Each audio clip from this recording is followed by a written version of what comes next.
Pinapalayas sa po mga kababayan nitong si Roque, etong ating presidente dahil mga pulvoronic daw mga kababayan Etong mga nagpapatakbo ngayon ng ating gobyerno. Dahil hindi lang daw si PBBM ang nasabit sa droga. Base na mismo sa mga testimonya, kagaya nito si Cathy Binag na mayroon talagang first-hand information. Nakita niya mismo sa kanyang dalawang mata ang paggamit ng droga. Kundi sabit na rin daw itong anak ng Pangulo na si Sandro at iba pang miyembro ng gabinete. Kagaya na lang nitong PAGCOR chief mga kababayan na si Altenco. Oh, Diyos mio. Kaya ang sabi ni Roque, umalis na kayo dyan sa pwesto, magpagaling kayo. Magpa-rehab na lang daw mga kababayan at saka na lang babalik sa gobyerno kapag hindi na sila addictos benedictos dito sa droga dahil isang serious health condition puro mga kababayan Itong addiction sa droga. Panoorin po natin ha. Abay, itong Cathy Binag, meron pang second at meron pang third interview. Yung second Marami interview pang niya iba. ay kay Lorraine Badoy, kay Dr. Badoy, no?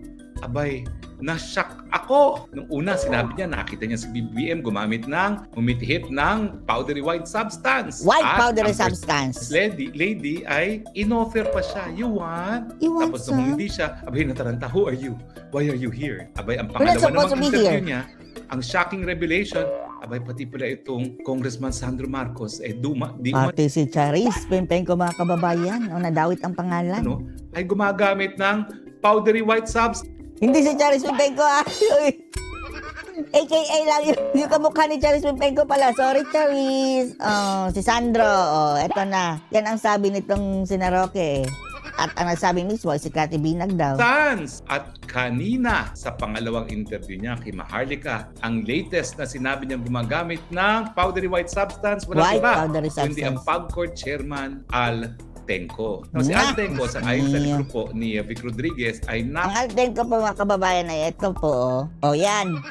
Yan po daw ang chief ng PAGCOR mga kababayan at best friend po daw yan ni First Lady Liza Araneta Marcos, ni cute Vice Admiral. napakalapit talaga kay First Lady Lam. In fact, hindi siya ang choice ni Presidente daw para maging chairman ng PAGCOR. Pero syempre, nanaig ang First Lady at na-appoint si Chairman Altenco. Well, tignan natin kung Nanaig ang First pasisinungalingan Lady. ito ni Chairman Altenco. Kasi ang Presidente, ang First Lady, si Congressman Marcos tayo ng ay drug lahat test sila kay Altenco. tikumang bibig. Parang wala silang narinig. Paano naman walang marinig? Ang broadcast ni Maharlika, nakikita ng 300,000. Tapos, ina-upload pa ng mga iba't ibang vloggers. Kasama ko na dinabas ko uli yung interview ni Maharlika ngayon, ni Cathy Binag, kung saan binanggit niya si Alco. Alam nyo, again, ang Altenco. issue, First-hand information mga kababayan na nakita niya sa sarili niyang mga mata.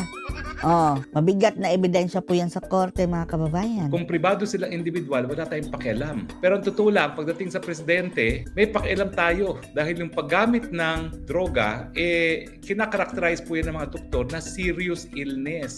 Nakasaad sa ating Serious saligang batas na illness. kapag merong serious illness ang presidente, dapat iparating sa taong bayan ang estado ng kanyang kalusugan. Bakit hanggang ngayon? Pero may aamin ba? May sakit ako. Anong sakit mo? Adik. Kailan yan ang simula? Matagal na. Hello!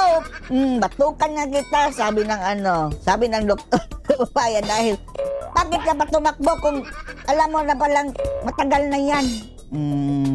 Wala tayong nakukuhang impormasyon sa estado ng kanyang kalusugan. At dapat malaman natin ang impormasyon na yan dahil kung talagang hindi na nasa mabuting kalagayan ng presidente o pwedeng maging acting president ang vice president until such time na gumaling siya or tuluyang na maging physically incapacitated at maging presidente na ang vice president. Kaya nga po tayo merong vice president. So Mr. President, Ano na yan tatlo daw ang Presidente Roque Baka sige, pahinga mo ng isang presidente tapos may dalawa pa. Kahit magpapahinga din yung palaka na presidente mga kababayan, ay may tambalustos pa na presidente daw. Yun ang mag-aasta feeling president. Ulitin ko pong advice ko. Kung talagang meron po tayong sakit at ang paggamit naman ng droga ay may sakit, ibigay nyo na muna kay Inday Sara in the capacity as acting president. Pwede naman kayo bumalik pag kayo tapos na ng rehab. Pwede po Rehab yun. pa Wala mo. pong tututol dyan. At talagang pag kayo umamay na kayo user, lahat naman ng tao maintindihan yan. Lalong-lalo na kapag sinabi nyo na nais nyo magkaroon ng rehabilitation. Tutuloy mga kababayan, no? Kung ikaw ang presidente, if ever lang totoo itong akusasyon laban kay PBBM, ay wala kang karapatan dyan sa pwesto. Sino ba ang may gusto ng presidente na addict? No, kung totoo man ang mga akusasyon. Buhay ng sambayan ng Pilipino pinag-uusapan dito. Oh, hindi natin iaasa sa addict. Talagang susuportahan kayo ng taong bayan. Ako susuporta ko. Dahil tingin ko, ang lahat ng gumagamit ng pinagbabawal na gamot, they deserve a second chance. It is a sickness, kaya kinakailangan gamutin. So, Gamutin. Sige. Pero wala ka ng karapatan maghawak ng dyan. Posisyon sa gobyerno, lalong-lalo na pinakamataas na posisyon ang pinag-uusapan. value neutral po aking judgment. Ang importante lang, nasa tama tayong pag-iisip. Dahil kapag ikaw'y presidente, nakasalalay sa iyong kamay ang buhay ng 110 million Filipino. Pero mga kaibigan, hindi po binanggit ni Vice President Kahit pa, alisin natin ang factor ng droga. Di ba mga kababayan? Performance-wise, base sa performance, bagsak na bagsak mga kababayan. Kahit pa siguro mapatunayang negative. Sige, negative. Anong magic ang ginawa dyan? Ang gusto natin, kung hindi man siya aalis sa pwesto, hanggang dyan lang sa 2028, nag-aambisyon pa Sabi nga ni VP Sara, gusto mag-perpetuate sa power itong mga nakaupo ngayon. Okay lang kung ang gagaling ninyo ng mga Marcos administration. Kung gumanda ang aming buhay, bakit hindi? Kung umunlad na tayo, naging 20 na ang bigas, ang laki na ng aming sweldo, wala na, konti na lang ang tax, bakit hindi? Kahit pa dyan na kayo tumira, kayo na ang habang buhay hanggang kayo maging kalansay, okay lang kung gumanda na ang buhay ng Pilipino, pero 2 years pa lang mga kababayan, sandalatsa-latsa na tayo, tapos may balak pang manatilo sa pwesto.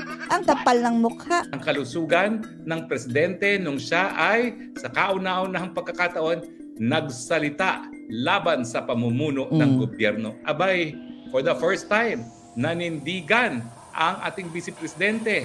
Unang-una, walang malasakit ang mga nagpapatakbo sa gobyerno. Walang Ang gusto malasakit. lang magpasasa sa pwesto. Ang ating Pakasarap, sistema ng party-party kalusugan, concert. imbis na ibinibigay ang mga benepisyo ng PhilHealth sa ating mga miyembro, abay, Inuha ginagasto pa. sa kung ano-ano mga pamamarahan. At syempre, sinabi rin niya na yung ating panlabas na relasyon, hindi niya maintindihan kung bakit ang ating panglabas na relasyon ay napakagulo. Ang sumatotal po Napakagulo. talaga, for the first time, ginawa ni Inday Sara ang inaasahan natin sa kanya na maging alternatibong leader ng sambayanang. At ako Philippines. naman po ay nagagalak dahil dun sa kanyang deklarasyon, talaga naman pong tinanggap niya ang hamon na magbibigay siya ng alternatibong pulisiya sa pagtatakbo ng ating. So isa-isahin po natin, hinahanap ko lang yung kanyang sinabi.